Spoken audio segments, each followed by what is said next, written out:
مارچ 1907 میں، جبکہ آپ کی عمر صرف 18 سال تھی، اس مسلم معود نے ایک عظیم شان مضمون بعنوان محبت الہی تحریر فرمایا، جو بعد میں کتابی شکل میں شائع بھی ہوا۔ اس مضمون سے ہی ظاہر ہو جاتا ہے کہ کس طرح اللہ تعالیٰ نے ابتدا میں ہی، چھوٹی عمر میں ہی علوم ظاہری و باطنی سے آپ کو پر کرنا شروع کیا۔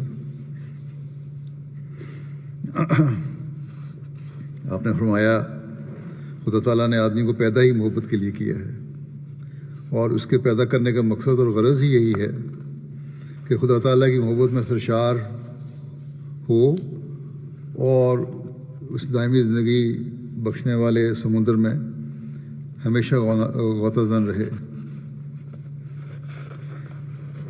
دائمی زندگی کون سی ہے؟ اگلے جہان کی۔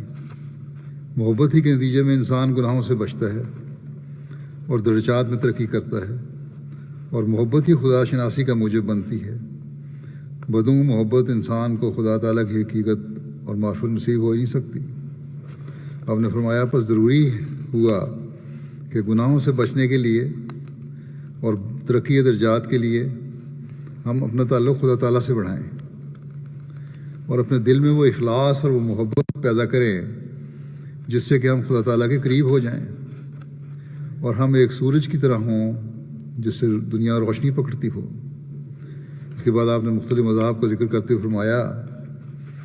کہ خدا تو ایک ہی ہے، لیکن اس کے بارے میں ہر مذہب کے تصورات جدا ہیں۔ اس سلسلے میں آپ نے یہودیوں، عیسائیوں، ہندوؤں، آریوں کا خدا کے بارے میں ایک عقیدہ بیان فرمایا اور ثابت کیا کہ ایسی تعلیم اور صفات والا خدا انسان کی عبادت کا مستحق نہیں ہو سکتا۔ آپ نے اسلامی تعلیم پیش کرتے ہوئے ثابت کیا کہ اسلام کا خدا ہی ہر قسم کی خوبیوں اور حسن کا جامع ہے، اور اس بات کا مستحق ہے کہ انسان فقط اسی سے محبت کرے اور اسی کی عبادت کرے۔ جیسا کہ میں نے کہا، یہ تو واضح ہے کہ خدا تو سب کا ایک ہی ہے، لیکن جو خدا کا نظریہ دوسرے مذاہب پیش کرتے ہیں اس کے مقابلے میں جو اسلام خدا کا نظریہ پیش کرتا ہے وہی حقیقی نظریہ ہے، اور اسی سے خدا تعالیٰ کی محبت میں دلوں میں پیدا ہو سکتی ہے۔ آپ نے خدا تعالیٰ کی صفات کا تذکرہ کر کے ثابت کیا کہ کسی دوسرے مذہب میں خدا تعالیٰ کی اس قدر صفات بیان نہیں کی گئیں، اور نہ اسلام کی بیان کردہ صفات میں کوئی دوسرا مذہب خوبیوں اور کمالات کے لحاظ سے شریک ہے۔ آخر پر آپ نے اسلام کے زندہ خدا کا یہ ثبوت پیش کیا کہ فقط اسلام کا خدا ہی وحی و الہام سے انسان کی آج بھی رہنمائی کرتا ہے، جس طرح کہ وہ پہلے کرتا تھا، اور یہی زندہ خدا کی سب سے بڑی خصوصیت ہے۔ پھر آپ نے یہ تحریر فرمایا آخر میں کہ اب میں اپنے مضمون کے خاتمہ پر پہنچ گیا ہوں، کیونکہ میں نے ثابت کیا ہے کہ غیر مذہب کے خدا اس قابل نہیں ہیں کہ اس سے محبت کی جائے، ان کی تعلیم ناقص ہے، انسان پر عمل درآمد نہیں کر سکتا۔ بہرحال پھر آپ نے لکھا کہ اسلام کی تعلیم انسانی فطرت کے مطابق ہے، اور خدا قادر مطلق ہے اور کل عیوب سے پاک ہے،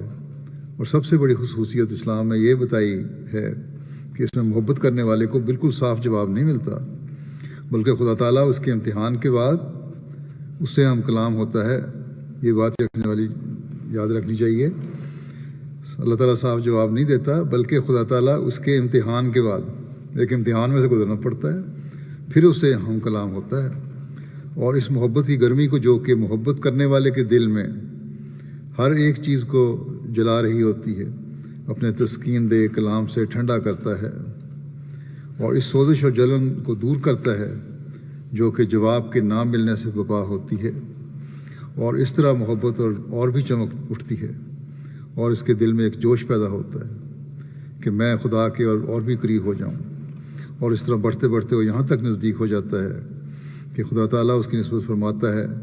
کہ انت منی و انا منکا، یعنی تو مجھ سے ہے اور میں تجھ سے ہوں۔ اور اس کا مطلب یہ ہوتا ہے کہ میرا نام دنیا میں تیرے سبب سے ظاہر ہے، اور تیری عزت میرے سبب سے ہے، اور در حقیقت خدا تعالیٰ کے نام کا جلال دنیا پر ظاہر کرنے والے یہی لوگ ہوتے ہیں جو کہ اس کی محبت کے دریا میں غرق ہوتے ہیں، اور ان کی عزت صرف اس وجہ سے ہوتی ہے کہ وہ خدا سے محبت کرتے ہیں۔ آپ لکھتے ہیں کہ میں محبت الہی کے لفظ پر جس قدر سوچتا ہوں اسی قدر ایک خاص لذت اور وجد دل میں پیدا ہوتا ہے کہ کیا پیارا ہے مذہب اسلام،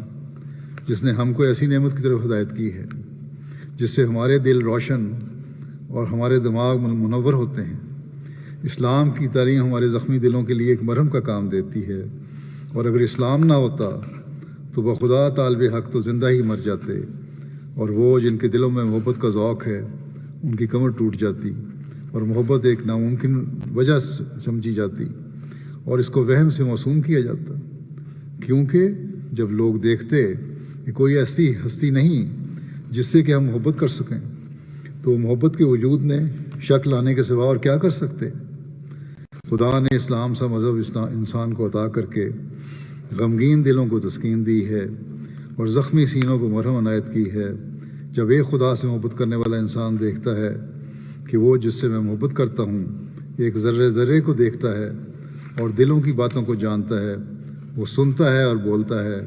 اور پھر یہ کہ وہ اس بات پر قادر ہے کہ اپنے سے محبت کرنے والے کو بدلہ دے، تو اس وقت وہ اپنے دل میں اس محبت کی وجہ سے خوشی حاصل کرتا ہے اور خاص لذت محسوس کرتا ہے۔ یعنی انسان خوشی حاصل کرتا ہے اور خاص لذت محسوس کرتا ہے۔